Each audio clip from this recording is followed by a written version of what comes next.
welcome in. Know it's been a while. We are sorry. Little off-season special, Jet and I.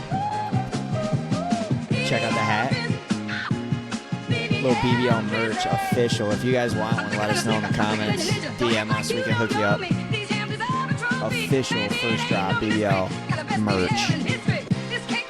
Gonna talk some Lions and talk some Pistons off-season drama. Excited to get into it.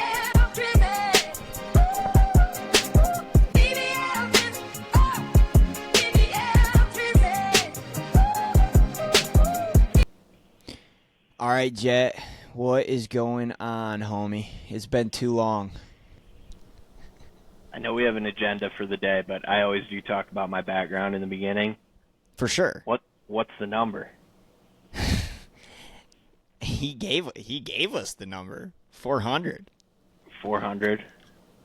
410 years. Yeah, and I might be a hated man in Detroit, but I'm about to say I wouldn't do it. Wow. I wouldn't do it. Wow. I love the man to death. I do 450.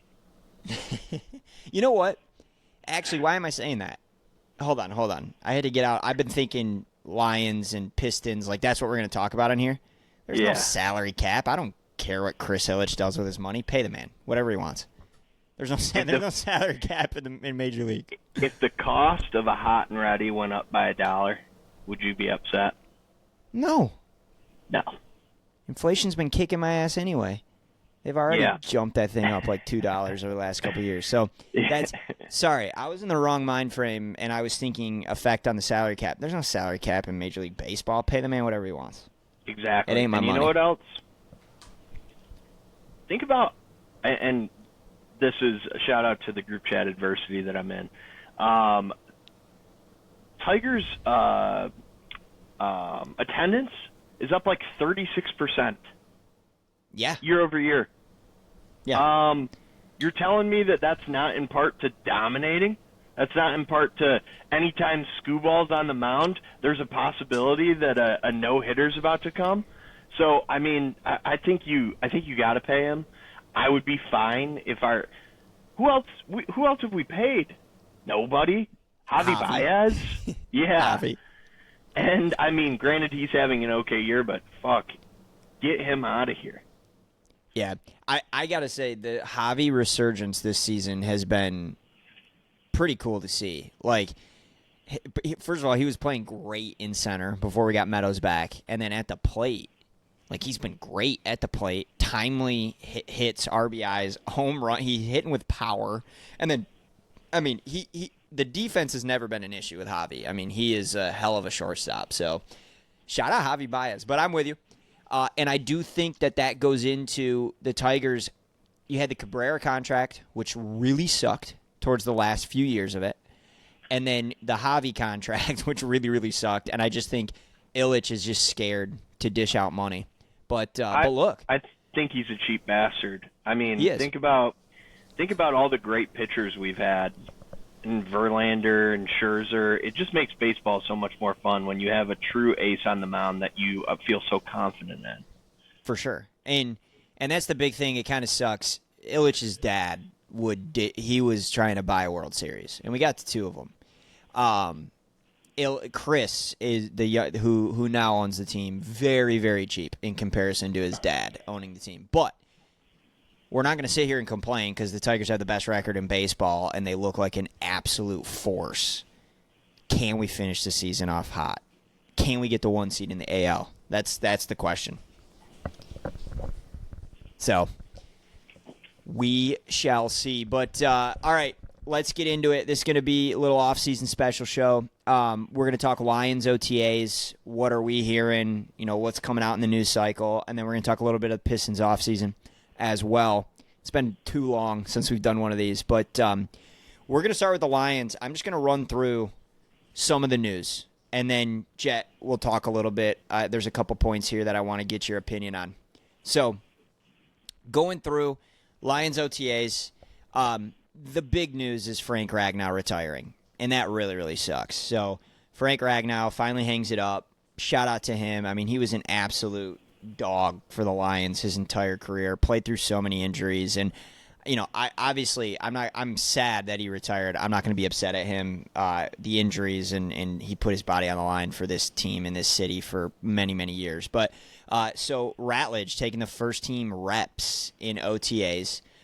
We got to get into the Anzalone contract dispute. He's not showing up to OTAs. He wants a new contract. We're going to get into that.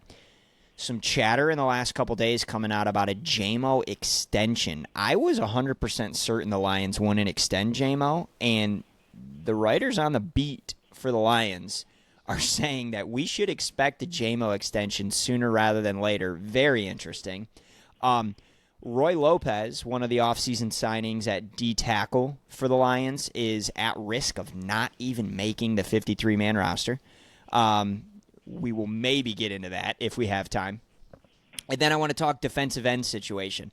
Haven't re-signed Zadarius Smith yet. He's out in the media saying he wants to be a Lion. He wants to get a deal done. He wants to be in Detroit. What's the holdup there? And what could be the holdup is that Vegas has odds out for Trey Hendrickson and TJ Watt next landing spots if they don't re-sign with their teams. And Lions are in the top two favorites to land those two players if they don't re-sign with their current team. So that's kind of the quick rundown on the news, what's going on in Lions OTAs. I'll tell you what we're not going to do is sit here and talk about like, oh, did you see how good this player is supposedly looking at OTAs? We are in the season of every player's in the best shape of their life. Every player is, somehow bigger and stronger and faster than they've ever been and making plays. Like I saw the other day, it was, Terry and Arnold is in one-on-ones with Jamo all day. And I saw an article about how Jamo dominated the practice and Terrion dominated the practice. How is that even possible? So that's not what we're going to do today is dive into those types of rumors. But where I want to start is Ragnow. I just want to get kind of your opinion. Like, obviously, there's no hard feelings towards Frank. It was time to hang it up, and he did it, and we got to respect that. So, concern level for the offensive line with most likely a rookie center for the Lions this year. Yeah, I think that's a major red flag. Center, unsung hero of the offensive line. But, got to have faith in the kid. Hopefully, coaching and other players step up around him to get him prepared. But, I mean, that's obviously a massive loss. I'd be lying if I was like, yeah, everything's fine. You know what I would love? Right now on the sidelines. Get a little assistant jobs, doing something. Why not? I like that. I haven't even thought of that. I love that idea. Put the kid under the wing. We want to build a culture here in Detroit, and hopefully we love the guy so much. We offer him a little gig on the sidelines, and hopefully he loves the Lions and the culture and the team. He wants to help us out. So I'd say we extend him a little coaching offer. I really like that idea. And Frank is super close with Frank and Hank. Maybe a little Hank Fraley, the offensive line coach, who actually got some more responsibility for staying with the Lions. A lot of teams wanted him as OC in the offseason, but he stayed on. And he has a great relationship with Frank Ragnow. And Frank was a big part of him staying in Detroit, funny enough. So I could see that. I really like that. And I think, go back to draft night. And I wasn't in this camp, but there was a lot of Lions fans like, man, there was no splash draft picks, and what are we doing? First couple rounds, we took a couple interior guards. Well, one of them being Ratledge, who is probably going to be our center. And just shout out to Brad having the foresight. Obviously, he knew something we didn't, that this was probably coming. And so just shout out to Brad loading up on guard position over the last couple years. We got Mahogany late last year, and he played great when he stepped in for the Lions last year. I would expect to see him in the starting lineup this season. Still have Glasgow, Ratledge at center, and then we also drafted Frazier out of LSU. So it's a much younger offensive line, but a lot of depth.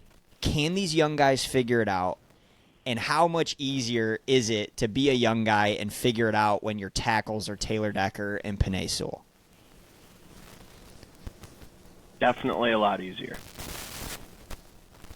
Yeah. I mean, Penei might be the best tackle in the NFL, and he's playing on the right Hands side. down. And he's definitely the best right tackle in the NFL. And then, Decker's been great on the left side. So, I do think, though, with this Lions team, the way that they play, they really lean on that offensive line. And so, they're going to ask a lot out of Ratledge, and we'll see if he's up for it. But again, I'm not panicking. I'm not hitting the panic button. But there is a little bit of concern on what the offense looks like with a new OC and a rookie center. Little bit of concern.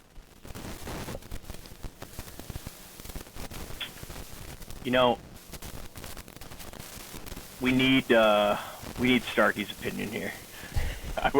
We gotta, because I agree. Me personally, I'm kind of like that little dog sitting in the room and the whole room's on fire and I'm saying everything's fine. But I do think that this is like a massive loss. And I know that the Spencer Starks of the world are going to come in and say everything's fine, we are great, we're the best team in the NFC, we're the greatest team in football. But, yeah, I mean, you're crazy if you don't think that losing Ragnow. The other thing that I was thinking about with him is he didn't really play that long. I guess I don't know how long a center is in the league for, like what the average lifespan is, but wasn't he like 7 years and he get drafted in 2018? Yeah, 17 or 18. 17? But yeah, it was a short career, and he battled injuries all the way throughout. He and if did. you remember, I mean, he played through a broken toe and a torn pec last year. Yeah.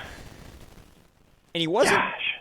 he wasn't normal Frank last year, and it's because he was playing through those injuries. For sure. I just think, an offensive line, crazy as it seems, there's like a huge deal of chemistry there too.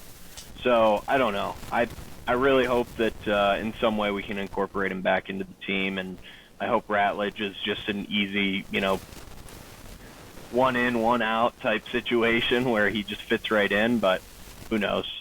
Yeah. No, I agree, and I think you're right on the Starkey thing. That's funny because we need Stark here to balance out. You and I are more realists, and Stark is the optimist on the show. He's and the homer for sure.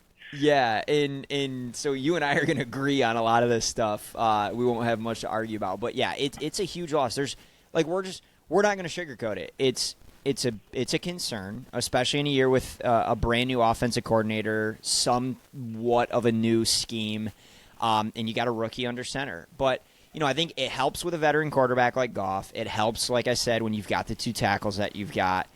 Glasgow is a seasoned vet, and then you probably got Mahogany on the other side in his second year, who played fantastic for the Lions last year. So, but it is the offensive line. To your point, with talking about the chemistry, an offensive line is only as strong as its weakest link, and so Ratledge is going to have some massive shoes to fill, but he's a dog. He's a Georgia dog with a mullet. Yep. He is everything that we're looking for on this team. So, yeah, I mean, and Frank, we appreciate you. We really, really do. And I think it's a great idea, getting him back involved with the team and just get him on the sideline. I'm sure he'll be there. His family's rooted in Detroit. I don't see him leaving. So I could see something like that happening. But, all right. Let's switch gears. Let's talk about maybe a little bit more of a negative topic. I'm going to be curious. Maybe we disagree here. Let's talk about the Anzalone situation. So he's holding out. He wants a new contract. He sent out some cryptic tweets. He might not be that happy with the Lions organization. What are your feelings on this before I speak? Yeah, I was never a huge Anzalone fan, but he is the man. Like, I don't know why I don't like him. I don't know why, but he's awesome. He's the man. He's a captain. Like, we probably should give him a little bit more money, but I don't think that this is a thing where we don't think he's good or we don't think he's worth it, but it's an allocation of resources, and, like, this is a business at the end of the day. If we could pay every player a lot of money, I have a faith in this team that we would. And so I'm just wondering, like, why aren't we allocating the money to him? Is it because, we see the money going elsewhere in the future? I know we're probably going to have to make some tough decisions coming up here with some of these young guys.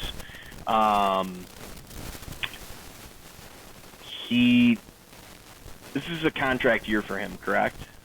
Correct. So, I mean, I think maybe we're seeing this as whether he balls out this season or whether he doesn't, he probably wants the same amount of money. I don't think there's any getting him on a discount if we sign him to the extension. So we're kind of in between a rock and a hard place. We're like, hey, we would love to pay you, but we might see ourselves going separate ways after this season, which would be crazy because he's a really talented football player. But I don't know enough about our salary cap and where we're paying players and who's getting paid up next to know if it's a smart move to do it or not. But I know that he's probably worth the money. Yeah. So, all right, I'm on a little bit of a different side here. So, and just so you know, the Lions have about $40 million in cap this season that they have not utilized, that they can utilize. The problem becomes next season and then the next season. All of those extensions, the Goff extension, Amon-Ra, Hutch is coming, Kirby's extension, potentially a Jamo extension. All of that starts hitting next season and the following season. And so that's where it gets dicey. Here's my thing with Anzalone. I love him. He's been a huge integral part of this defense, but it's how I feel about NIL with the college players. You signed a deal, and you became one of the higher paid linebackers in the league. And by the way, you're an interior kind of off ball linebacker. Like you're not like a Michael Parsons, right? And you're not this guy that's flying all over the field, kind of being asked to do everything. And you're an aging linebacker. And so, you got your extension and your pay raise 2 years ago. The Lions took care of you. And so, and then this is the evolution of the NFL, and this is why salary cap exists. There's a reason we drafted Jack Campbell. And Jack Campbell is the heir apparent to Alex Anzalone. I don't think the Lions planned on keeping Anzalone when this contract was up because that's why you drafted Jack Campbell. And he's done great when he's had to fill in for Anzalone in that role. So my thing is a bit of frustration on Anzalone. You signed the contract, you knew what it was, and now you're seeing these other linebackers get bigger deals, and you want more money. But the reality of the situation is cash is limited, especially beyond this season. And that's what he's looking for. He is looking for an extension beyond this season, and I don't think the Lions can do it because now we have a conversation of, would you rather have Anzalone or Jamo? Would you rather be able to get Hutch to that big extension, or do we want Anzalone for another year? And you have these really tough conversations if you're going to extend Anzalone. So I'm just a bit frustrated because, again, I love Anzalone, but an aging linebacker, an off-ball linebacker, we've got the replacement in-house in Jack Campbell, who has played great when he's needed to step into that role. And you signed the contract, man. You knew what it was when you signed the contract. So yeah, I'm a little frustrated there, but it is what it is. And I think if he wants more money this year, the Lions can do it. They've got the cap space. But the problem is he wants the extension for multiple seasons. He wants to stay in Detroit long term. And I don't think the Lions have the ability to do that. It puts them in a really tough spot. So we'll see what happens. We will see what happens. But Alex Anzalone holding out, and the Lions' mandatory reporting will start in, a couple weeks for the Lions. They play in the Hall of Fame game, that first preseason game. So we'll get an answer. We'll see if he shows up when it's mandatory. Yeah, I mean, it is tough, and once again, it is a business, and he's making a business decision right now. So, shit. I mean, I'm not gonna get mad at him. And also he's our team captain, but it just sucks for us because I think in the NFL windows where you can be so good for only so long until you can just keep hitting on the draft. Like, Right. Obviously this is one of those things where we're like, oh, we have Anzalone this year, you know? It'd be clutch if he dominated and led the defense and was a true leader, but not showing up to OTAs and pouting because you know you're not going to get the extension. It's like, shit, this is hurting that window. Like like you said, we signed you to that 3-year, nice $18 million deal because we wanted you for this year. Like we have already like accounted for paying you this year. But if you're gonna get upset about the future, like there's nothing we can do about that. Yeah, and I just think it's a tough situation. I think Lions fans, buckle in because this is gonna be a couple years of this, and we're gonna see some players that we love get cut, get traded, just because salary cap exists, and we've already made the decisions on who we're paying. We paid Goff, we paid Amon-Ra, we have to pay Hutch. We extended Kirby. I don't want to get into this now, but extending Kirby makes it really difficult to extend BB. I was just about to say that, which blows my mind because obviously Kirby was like the number 1 rated safety in the NFL last year, but he was. But BB can play multiple positions. He's way more versatile. Yeah, he can do everything. And I mean, selfishly, I want them both. Right, exactly. And getting into the BB conversation, this is actually a good segue into the Jamo conversation because I have come to terms with, you're not going to find a bigger Jamo fan than me, but I have come to terms with he is not a Lion beyond his rookie deal. I came to terms with that a while ago when we signed Amon-Ra. We started signing these other players. I figured, okay, a BB extension is going to be coming in the next couple of years. We know we're doing Hutch. There's just not money for Jamo. And I've been a big kind of advocate for do not trade Jamo. Like during this offseason, there were some rumors. Don't trade him. You're in a Super Bowl window. Who cares? You can get some capital for him. Go try to win a Super Bowl with Jamo, and then you can let him walk when his rookie year's done. But now there's chatter about a Jamo extension, and Jeremy Reisman, who's a beat writer for the Lions, put an article out today that you should be able to expect a Jamo extension sooner rather than later. And what that tells me is that BB is going to be kind of probably that first guy left out of getting an extension. There's just not going to be the money for it. So I just want to throw this over to you. Like, how do you take this Jamo news? One, do you believe it? And then two, how do you take it? Because I think you were in the same boat as me, thinking there's no way we could re-sign him. Yeah, I mean, I was a little bit different boat than you just from the thought that, like, I am with Brian Branch right now. I, when I think of our offense, I think of Jamo. When I think of our defense, I think of Brian Branch. Like, I obviously think of other players as well. But, they're core pieces, obviously.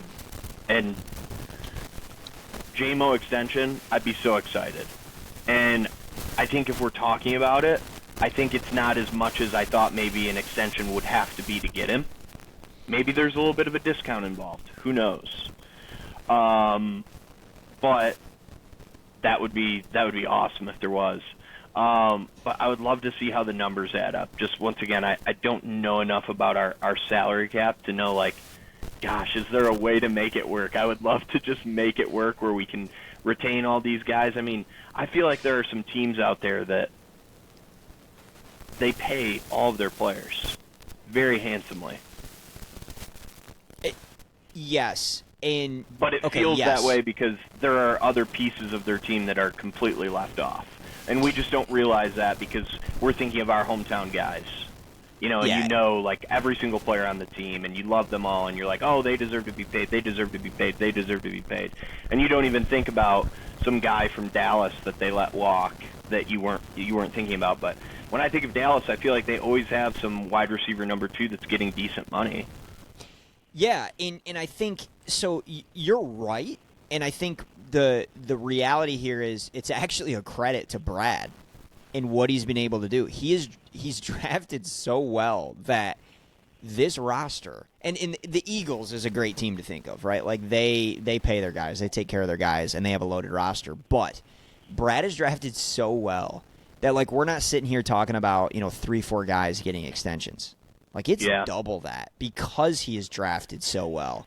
And Sewell, we haven't talked about that. Like that's another massive extension that's going to start hitting the tape in a couple of years. And so, I think it's a credit to Brad for drafting so well. But now it's put him into a predicament where he has drafted so well. We got to let some of these guys walk because they're going to get big money elsewhere, and we're not able to pay them. And so I think I think that we're going to be – we've got this year. We don't have to worry about it. So, Lions fans, don't stress. Like, you don't have to worry about it this year. They've actually got $40 million in cap space going into this season. It's next year where it gets dicey. And I would love a Jamo extension. I just think what he brings to this offense, he allows Amon-Ra to be Amon-Ra. He opens it up for Laporta. I mean, he is the take the top off the defense guy. He's our Tyreek Hill-esque type player. And if we could get him on a hometown discount, that would be amazing. But I'm for keeping Jamo. And I think, you look at, I think one of the things the Lions are going to need to start doing is, do we want to be this firepower offensive team, or do we want to be this hard-nosed defensive team? And then you're going to start prioritizing who you're extending with the identity of the football team. And so, but I think it'll tell you a lot. If Jamo gets that extension, I think that tells you a lot about where a player like Brian Branch is sitting, where Jack Campbell is sitting, who are going to be eligible for extensions coming up in the next couple of years. We also extended Montgomery. We did. and we're going to have to sign Gibbs. We're going to have to sign Gibbs. I don't know. I feel like we need some huge mathematician to come in. I don't know who the smartest mathematician in the world is, but bring him in. And we got to figure out these crazy Taysom Hill contracts. To skirt the salary cap. Remember when Taysom Hill became the highest paid player of all time, but it was all just crazy FUBAR? Yeah, that's actually, you want to learn how to skirt the cap. The New Orleans Saints have some type of wizardry magic that they do with the cap every single year to get out of cap hell. I was going to say, they've been in cap hell for so long. And literally since their Super Bowl win. Yeah. Yeah, that's so funny.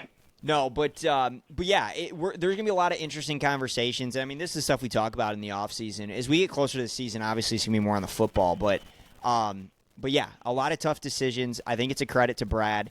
The last thing that I want to say is you brought up Gibbs, and I will drink a gallon of bleach if I have to go through what Giants fans went through with Saquon, where they let Saquon walk, and he signed with a division rival and went and won a Super Bowl. Could you imagine we let Gibbs walk, and he goes and signs with the Bears or the Packers? I'd be sick. I got a gross question for you. Who would be the worst team in the division for him to sign to and win a Super Bowl? Packers. Easy. See, I don't think it's that easy. I do think it's that easy, but I was saying Bears. Dude, if he went to the Bears and won a Super Bowl with Ben, Ben brings an added element to it, I'll give you that. But it's if I had to see him in that horrendous green jersey, I would puke. Yeah, he would not look. He'd look good in any jersey, but he would. He would. But all right, let's keep on schedule. Let's move off the Lions. Let's get to some Detroit basketball. All right, not as much to talk about here. Been a little bit of a quiet offseason for the NBA so far. I think mayhem is coming. Shams has said that this might be the craziest NBA offseason of all time. But we're just going to stick to Pistons topics here. So just a couple updates. We'll run through, kind of do the same thing I did with the Lions. KD continues to come up in trade conversations to the Pistons. We're going to get into that. Jet, I'm sorry, but it looks like Devin Booker is signing a big extension to stay in Phoenix, so he will be off the table. I know that was your dream. Lauri Markkanen looks to be on the table, and that was my dream. And then I want to talk about, do the Pistons actually need to make a splash move this offseason and get a big-name player like that? But let's go back to the beginning. Let's start with the KD conversation. I'm just going to start here. I am a hard no. Absolutely not. And I continue on ESPN. I'm reading these CBS articles and like all of these beat writers talking about KD and linking him to Detroit. What we would have to give up to get KD is ridiculous. Then you're bringing in a 36-year-old ball-dominant Kevin Durant to run next to Cade, who plays his best with the ball in his hands. I am a hard no. I don't think it makes sense from a basketball standpoint, but I know you're a KD fan. Would a part of you be happy to see KD in Detroit? I mean, the NBA is all about show, baby. So I think that the Pistons would entertain this. Sell tickets. I mean, Kevin Durant would sell tickets in Detroit, especially coming off of a electric first-round playoff loss. Granted, we did lose to the Knicks, but I'm telling you, KD would sell tickets, and it would be fun. I think he's one of the greatest scorers of all time, top 5 greatest scorer of all time. On our team, that would be cool to say. Do I think it wins us a championship? Hell no. Hell no. Thank you. But it would be fun. It would be fun. So yeah, if I want to win a championship, no, I'm not making the move. As somebody who would definitely go to more Pistons games if KD was on the team, yeah, fuck it. As long as we don't have to franchise our future. Like, I saw one mock trade that was like, we're giving up 4 first-round picks, Tobias Harris and Ron Holland. And I was like, okay, I get Tobias Harris has to go. I'm not hurt about that. That's for cap reasons. But 4 first-round picks? Yeah. Are you crazy? And that's where I'm coming in on this is, okay, if Katie was a free agent, I'd probably be a lot more open to this. If Katie's a free agent, we got the cap space, I'm more open to it. What the Suns are asking for in return is far too much. And I continue to see Jaden Ivey's name included in the trade. And you know how I feel about Ivey. I think the Pistons trading Ivey right now has Chris Middleton written all over it. Pistons gave up on Chris Middleton a little too early. He goes and wins a championship as a number 2. And I would hate to see Ivey gone. I think you got to give it at least one more season with Cade. And then, yeah, you give up Tobias, and then you mortgage the future, the next 3-4 first-round picks. So I'm just a hard no because I don't think it makes a bunch of sense basketball-wise. You said it best. Does it get us a championship? No. If it doesn't give us a championship, then why make the move? And so I am just putting this out there.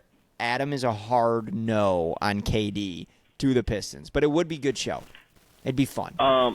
So I have a couple follow-up things to that. One, I mean, I just think that, like, what did they trade for him? Was it 4 firsts? McCall Bridges? Yes, McCall Bridges and 4 first-round picks. They want something those like back. That? Yeah. Yeah, they want them back, and it's like, wait, the KD experiment didn't work. Why would you buy a car, it goes off the lot, it immediately depreciates. Well, then all of a sudden we know that car doesn't perform.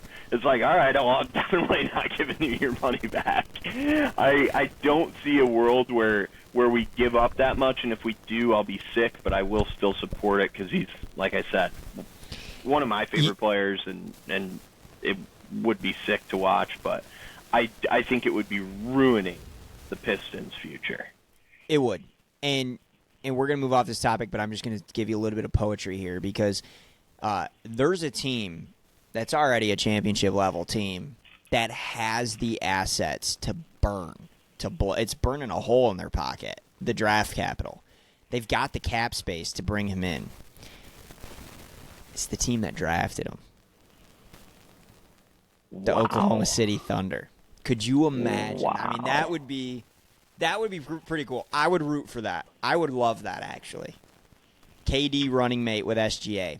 And that is a great segue into what I want to talk about, which is, do the Pistons need to make a splash move? Do we need to bring in another superstar with Cade? Because I've been watching the NBA Finals. I know you have as well. Where's the star power? Where's the super teams? It's not. It's two teams that play together. They're deep. They go to their benches. They both have all-stars. They both have very good players. But it is not... It feels like the era of the super team is maybe not over, but we're moving past that with the Pacers and the Thunder in the finals. And I just think I would really hate to see the Pistons blow it all up, blow that young core up, and you go to a rotation that's not as deep. You've got the star power. You got this ball-dominant guy taking the ball out of Cade's hands.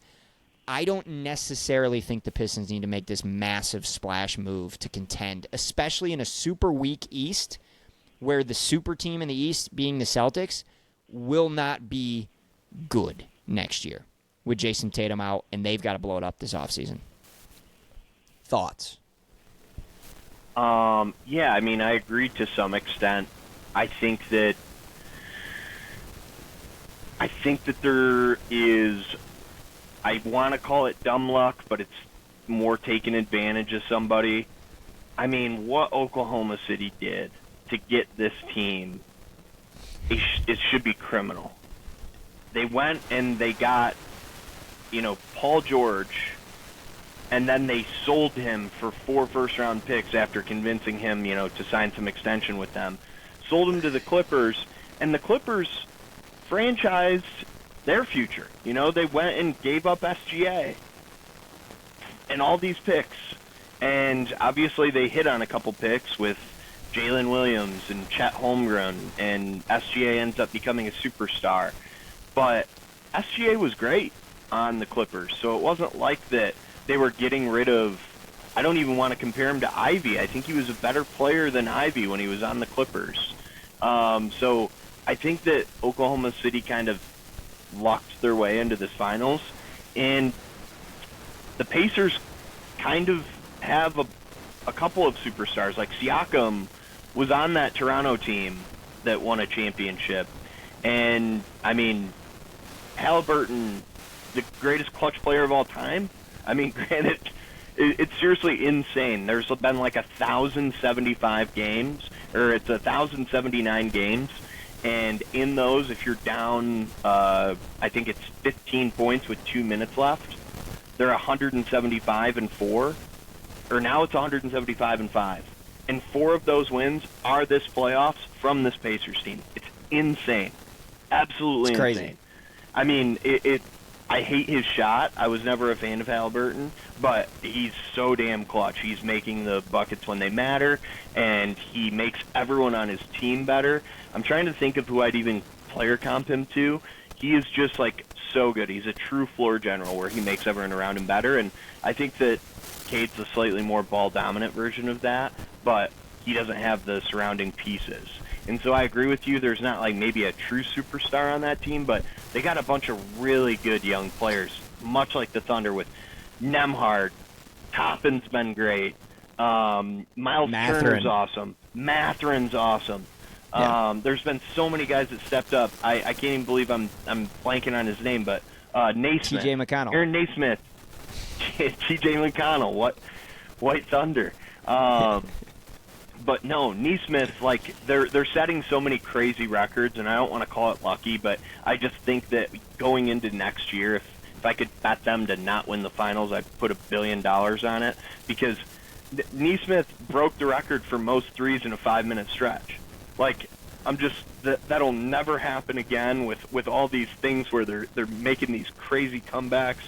It's nuts, and I mean, it's fun to watch. It's great for the NBA, but I do think that there is a small part of me that's like, you do still need at least one true superstar. And I think we have that in Cade, but you also have to surround him You have to Yeah. surround him with guys that are the NBA is full of superstars now, and I think that the best three-point shooter on your team is considered a superstar. They're going to go and ask for a bunch of money after anyway, so you might as well pay him like one. But I don't know. I guess not to kind of pivot back to this, but like another superstar that's rumored to go elsewhere is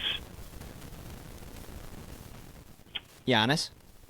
yes, and he sucks Yeah. at shooting, and I don't want him on the Pistons. But did you see what Bad Shams fit. said? No. Yeah, Shams came out and said, Giannis has to make a decision in like the next upcoming months, and it's going to be like I forget how he worded it, and then Giannis, after watching it, tweeted, "I miss Woj."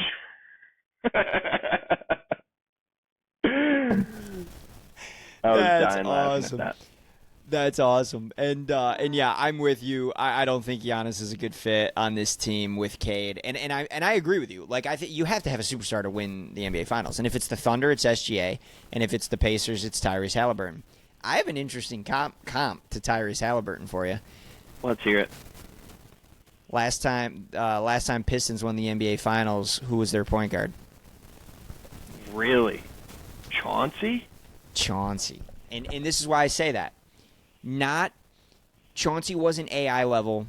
Chauncey wasn't, like in these conversations with Kobe. Like people weren't calling Chauncey a top 10 player in the NBA, but Chauncey had command of the game every single time he played.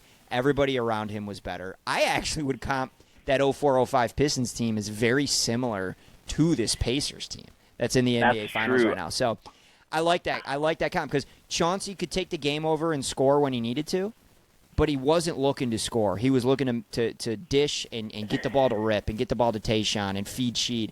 And I like that comp. I just came up with that in my head, but I like that comp a lot. That's a really good comp. I mean, I think Mr. Big Shot, what a name. Did you see them? Did you see what they were trying to name him? The Moment? The Moment, yeah. Yeah, and then just all the comments are, nah, it's the Haliban. Yeah, I was saying NBA Twitter already donned him as the Haliban, which is, and then, dude, I just watched. Did you see the Netflix came out with the documentary Hunting Osama bin Laden, and there's this clip from the documentary, and it's so funny because people have already been calling him the Haliban, and there's this clip, and it's the former CIA director, and he's like, we were watching this compound for weeks, and there was this man who would come outside and just walk back and forth in front of the house. We called him the Pacer. And there's been so many edits just taking that clip, and then it just cuts to Tyrese hitting a buzzer beater. It's pretty damn funny. So That's so awesome. But yeah, man, I think just kind of wrapping up the Pistons conversation, we're pretty much on the same page. I think, when I say like the era of the super team is over, what I mean by that is like 2018 Golden State, like Clay, Steph, Draymond, KD, the Miami Heat teams when LeBron was down in Miami, the Boston Celtics, like there was an era for a while where it was like, okay, we're gonna bring 3 like bona fide superstars in, and then we're just taking vet minimum everywhere else and just try to fill in the blanks.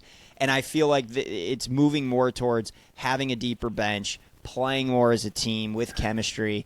And I think you see that in the NBA Finals this year. And I think the Pistons are building that right now. I would hate to see them blow it up. Did Bradley Beal kill the super teams? Dude, he might have been the nail in the coffin. Because he's been atrocious. He's been so bad. He's been so bad. Wasn't he the one that say, I ain't never been swept in my life, and then they got swept? Yeah, then they got swept by Anthony Edwards.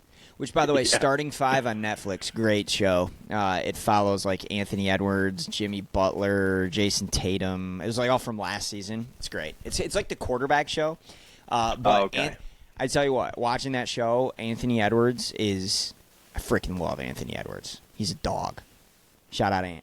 But yeah, wrapping that up, the last thing I'm going to say here is I said the Utah Jazz have made it known. Lauri Markkanen is on the table. He would not be nearly as expensive as KD. You got to give Tobias up. I'm cool with that because you slide Lauri into the 4 slot next to Duren, and you get a scoring big who can also protect the rim and shoots the lights out. So that is I gave that out a couple months ago on here as my dream trade for the Pistons, and he's on the table, and I think that would really move the needle if you get to keep Ivy in that deal. I am also seeing Jazz, if he falls to them, I hope he doesn't. I think he's going to go 3 overall, but I'm seeing Jazz could be targeting Ace Bailey, which that's damn near Lauri Markkanen. So that could be potential for them to trade out Lauri Markkanen just to fill that role with Ace Bailey. And we'll take him off. We'll take him off Utah's hands. He wants to be in Detroit. Yeah. He wants to come win a chip. All right, we talk Pistons. We talk Lions, OTAs. We know it's been a really long time. Appreciate you guys' patience. We're in the dog days, but we gotta talk more Tigers baseball, especially with how hot they are. Keep people more up to speed, and then we'll, as football gets back going, we got the NBA draft coming up soon.